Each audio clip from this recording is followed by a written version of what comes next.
Being able to take care of your bike makes you feel like you can take care of yourself. My name is Clara Schneid. I'm a senior. I'm about to graduate in June.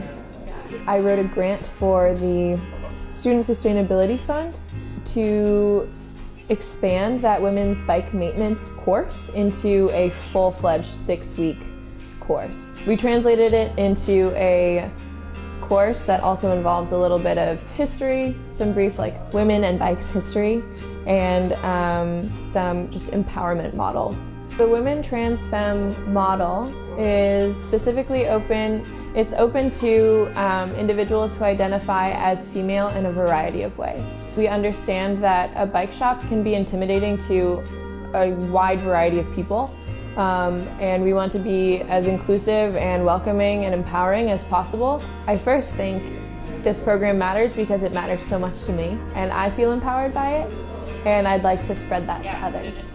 We've been having a lot of discussions, a lot of brainstorming sessions, all staff meetings, where we dedicate time to understanding what we provide for students and how we need to shift and how we need to grow in order to provide a safe and welcoming space. We are making every effort to actually be inclusive and actually create collaborations where we can empower other programs, involve other people who don't always have access and feel safe. And I'd like to help others break down those assumptions and break down those stereotypes that women aren't necessarily going to be as apt in a bike shop or mechanical scenario. Someone's like, okay, all right, I'll ask her, but I doubt we'll get anywhere.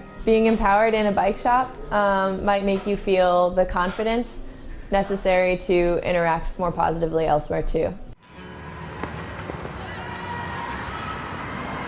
What we've been trying to do is create a lot more events and programming surrounding diversity and inclusivity, and not just having these really technical based workshops that are really intimidating to people.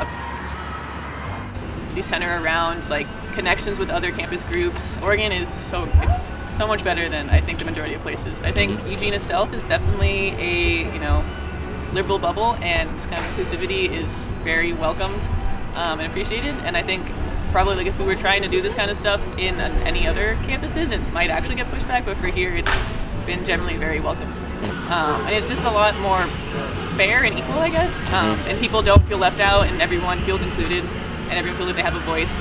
I think it's gonna hopefully just keep getting more and more inclusive, I would hope. I think in this kind of political climate, it's really important to keep pushing that.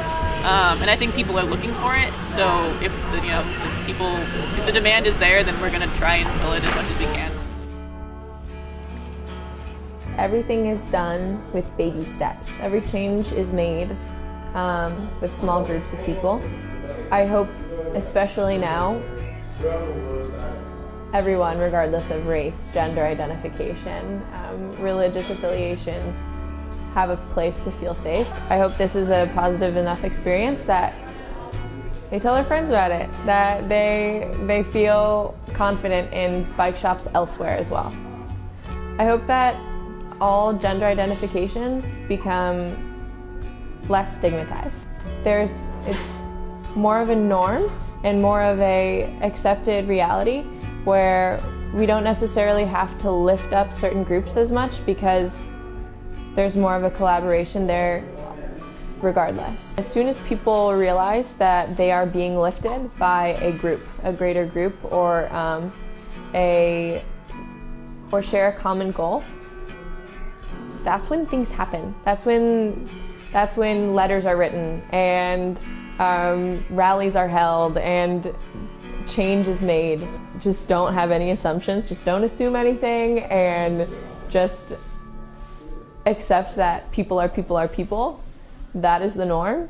Wow, what a beautiful utopia.